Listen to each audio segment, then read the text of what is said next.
Okay, so recently the African Fast Zone shared this. It says USA is cutting all future funding to South Africa over accusations that the country is treating certain classes of people badly.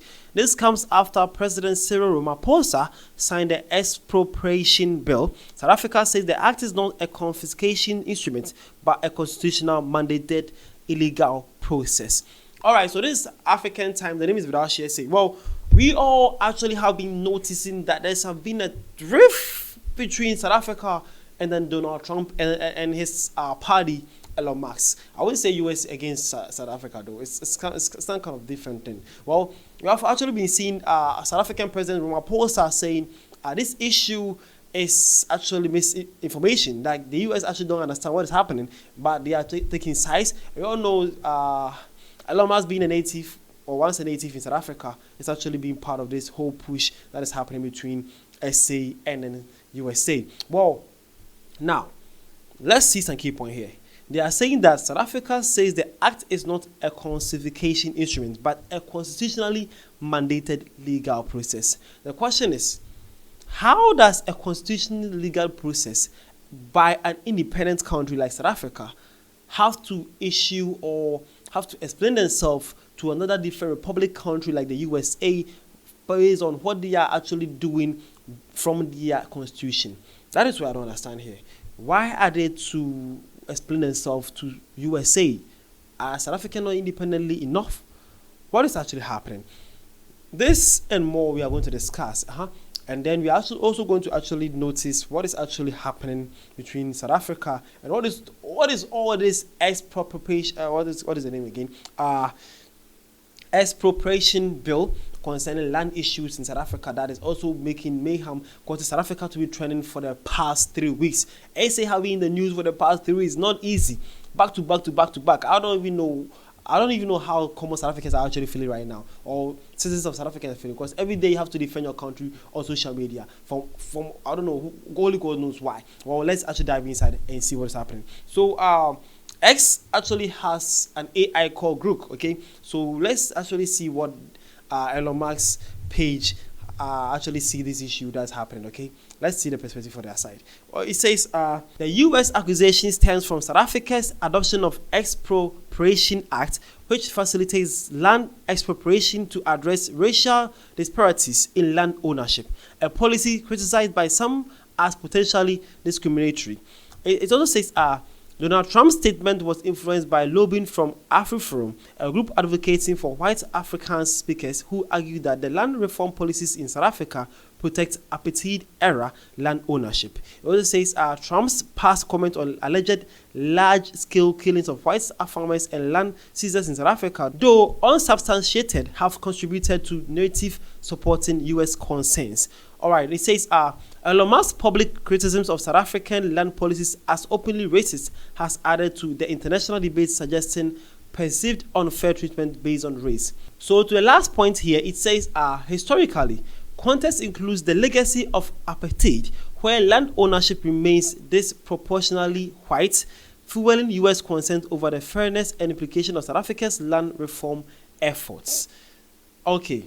So the last statement, the point by Crook says historically, context include the legacy of apartheid where land ownership remains disproportionately white. Okay, so I don't get it, but based on what Crook is saying, it seems like South Africa has a case here. Crook actually believes that due to the apartheid that happened 30 years ago in South Africa, the land ownership has been disproportionately, suddenly or strangely or givenly to the white race in South Africa. That means they are having a major land exposure or having major lands than some section of the country. Why should it be so, first of all? If you actually run the country smoothly and economically, and we want the country to run peacefully, why shouldn't it be fair? Why is it like that? Why are some people still benefiting from a 30-year-old issue that happened? Why should it be so? That is one thing South Africans are doing. So now that goes into the question that the first statement was saying that mandated constitutionally. So that means it has actually been in the constitution of South Africa that a time will come they have to share the land ownership directly or in a better way that can actually be fair for the people of the country, for everybody to be actually peacefully. So why now the brouhaha thing? Why is things actually getting crazy now that people still want to maintain their land? But it's actually unfair though. Why so some people have more than others?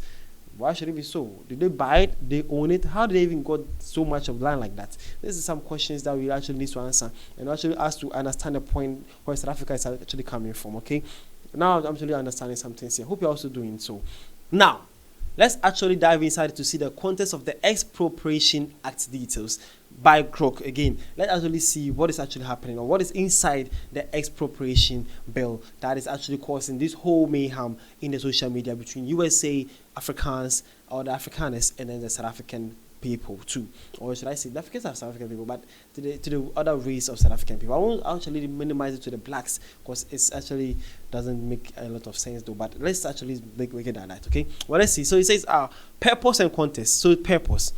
The Expropriation Act aims to allow the state to expropriate property without compensation, primarily to address racial disparities in land ownership that persist more than 30 years after the end of apartheid. It seeks to be a significant milestone in the country's transformation by promoting land reform and equitable access to South Africa's natural resources. Okay, purposely. So to seize the state to expropriate property without compensation, primarily to address racial disparities. What are those supposed to mean? Well, let's continue. Now, background. It says the act replaces the Pre-Democratic Expropriation Act of 1975, which mandated the state to compensate landowners under the willingly seller or willingly buyer principle. The new act was introduced to align with the South African Constitution, which allows for expropriation in the public interest, including land reform. Okay, now we are getting to something here. Let's continue. It says the key provisions. Expropriation without compensation. The act allows for land seized by the state without compensation, a move aimed at accelerating land reform. However, it's emphasized that it is not outright confiscation but part of legal processes. Okay, but why should we seize the land with no compensation? That we need more explanation to that one. All right, now it says who may be expropriate. The act specifies that expropriation can be carried out by an expropriating authority, defined as an organ of state or a person empowered by law to acquire property through expropriation. This includes State Department at national, province. Okay, this includes State Department at national, provincial, and local levels, and courts have its authority to rule over expropriation matters. All right. So public purposes and interests. It says ministers or expropriating authorities can expropriate property for public purposes or in a public interest. This is aligned with the Constitution of South Africa, which includes land reform and equitable access to natural resources as part of public interest. Again, it says what may be expropriated. The Act broadens the scope of what can be expropriated beyond just land, include any property, both movable or immovable, in accordance with Section 25(4)(b) of the South African Constitution. And it says the process. The Act outlines the processes and procedures for expropriation, ensuring that it follows a constitutionally mandated legal framework. It includes steps for negotiation before expropriation, where the expropriating authority must attempt to reach an agreement with the owner before proceeding with expropriation. Okay, makes sense there.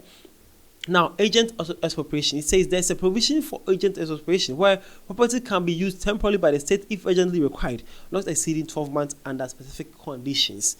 Makes sense. Now, it says dispute resolution. In case of dispute over expropriation, courts are tasked with determining compensation, ensuring that the process adheres to legal standards.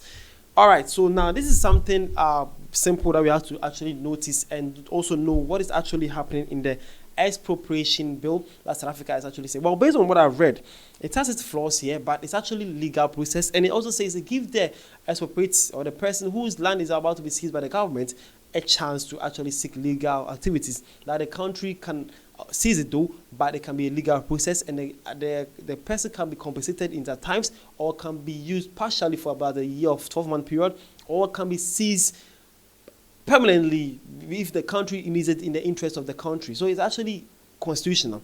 So the question right now with the Afrikaans is that if you guys actually have a problem with the bill, how did your parliament, I know you guys have representatives in the parliament, how they actually sit down and allow this to even be a bill and now to be reached to the presidency to be signed into law when you guys had a representative in the parliament, why didn't they actually do something or to amend it and make sure that it can actually be something easy for you guys all to be peaceful with? Rather than it seems one-sided to you guys. Why didn't your leaders actually do anything about it, but actually wait for it to be escalated like this, and then they actually now all over the place making a whole lot of things here? How should it be so? Well, I think based on how the law works, it's actually have provisionals, but I think it really needs to come back to board and actually have to do some one or two corrections with it. Okay, it seems harshly to me though. When you actually reach some point, it's harshly. Well, if you are emotionally to this issue, you actually might think that basically, if you're a black South African, you might actually think this is the right thing to do, where we actually need our land back for the past 30 years or so. But I think it's actually a little bit harsh for me, based on how the states can actually ownership such lands with some immediate effects and some provisionals. Though it's illegal process, but it seems the legal way is still kind of too harsh for me though. That's personally my take. It actually seems like that. But I think you guys need to get back the bill and actually do some amendments and then get both sides, or the government, the people, to have a common belief and a common side so that everything can be better. Okay, it seems a little harsh for me though. That's my point of view. But after all, it's actually, as long as it's legal and it's constitutional, I won't have much problem with it. But the only thing I can say is that it should get back to board, and then you guys can actually pinpoint where it's actually not good for you guys. Then hopefully you guys get to have a common goal with that. That's what I can say for now. But for now, let's actually see what happens with it. But hopefully your leaders, the Afrikaans leaders, can actually push that, and then let's say leaders too can also have the time to actually get back to board and actually see what is wrong with that, and then you people can have a common goal with that. But for sure, it's actually not cool to have some people, some race having more lands than others. It's actually not cool. And basically, when South Africa issue with the apathy that happened 30 years ago, can actually cause a lot of mayhem, and it can also bring instability in the country. So yes, sure, we actually needs to go back to the bill again, and then we'll look into it well, so that it can actually make things a little free and fair here. Because it looks harsh for me though. It actually does, but it's also not fair for some people to own more lands than others in that way or manner. For what happens, to benefit for what happens in that petty era too. It's also not cool. But I think you guys can actually get back on board and actually discuss this and have it better done. Okay. My name is Vidashi. This is African Time. Thank you for your time. Hopefully you can also share your point of view at the comment section and let us know what you think about this. Thank you for your time.